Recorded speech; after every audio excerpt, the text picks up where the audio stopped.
Salman Rushdie on ventilator hours after being stabbed in Western New York. The news is not good, the author's agent, Andrew Wiley, said in an emailed update. He said Mr. Rushdie might lose an eye and his liver had been damaged.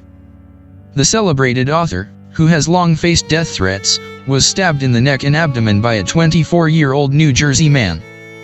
The Booker Prize winner, 75, was speaking at an event at the Chautauqua Institution at the time. New York State Police said a man ran up onto the stage and attacked Mr. Rushdie, who is now undergoing surgery at a local trauma center. Police detained a suspect named as Hadi Matar, 24, from Fairview, New Jersey. No motive or charges have yet been confirmed by police. Mr. Rushdie was stabbed at least once in the neck, and at least once in the abdomen. He was taken to a hospital in Erie, Pennsylvania, by helicopter. The interviewer, who was also on stage, Henry Reese, suffered a minor head injury and was taken to a local hospital. Mr. Reese is the co-founder of a non-profit that provides sanctuary to writers exiled under threat of persecution. Salman Rushdie, the writer who emerged from hiding. Police told a press conference that staff and audience members had rushed the attacker and took him to the ground, and he was then arrested. A video posted online shows the moment people dashed onto the stage immediately after the incident, and police said a doctor in the audience gave Mr. Rushdie first aid. The surrealist, postmodern novel sparked outrage among some Muslims, who considered its content to be blasphemous, and was banned in some countries. A year after the book's release, Iran's supreme leader Ayatollah Khomeini called for Mr. Rushdie's execution. He offered a $3 million, £2.5 million, reward in a fatwa, a legal decree issued by an Islamic religious leader. The bounty over Mr. Rushdie's head remains active, and although Iran's government has distanced itself from Khomeini's decree, a quasi-official Iranian religious foundation added a further $500,000 to the reward in 2012. The British-American citizen, who was born to non-practicing Muslims and is an atheist himself, has become a vocal advocate for freedom of expression, defending his work on several occasions. Salman Rushdie has faced death threats for more than 30 years since the publication of the Satanic Verses.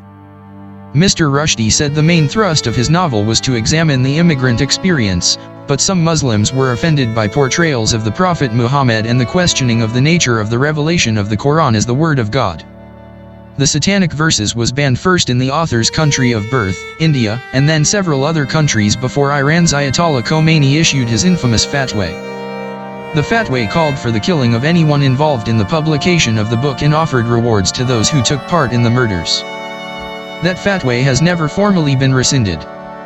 Surprised by the widespread nature of the protests, Salman Rushdie apologized to Muslims but went into hiding for much of the next 10 years. Though the writer had escaped physical harm until now, others associated with the book had not, with its Norwegian publisher having been shot and seriously wounded in the early 90s, and its Japanese translator stabbed to death. When Mr. Rushdie was knighted in 2007 by the Queen, it sparked protests in Iran and Pakistan, where one cabinet minister said the honor justifies suicide attacks. Several literary events attended by Mr. Rushdie have been subject to threats and boycotts, but he continues to write.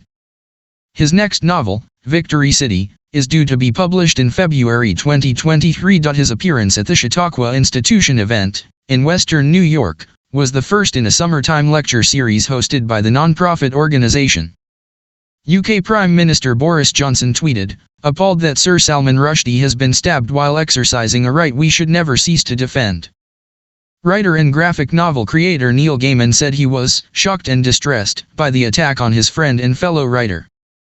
He's a good man and a brilliant one and I hope he's okay, Gaiman wrote on Twitter. In a statement, Mr. Rushdie's publishers at Penguin Random House said, we condemn this violent public assault, and our thoughts are with Salman and his family at this distressing time. New York Governor Kathy Hochul vowed to assist however needed in the investigation into the stabbing. Here's an individual who has spent decades speaking truth to power. Someone who's been out there, unafraid, despite the threats that have followed him his entire adult life, she said.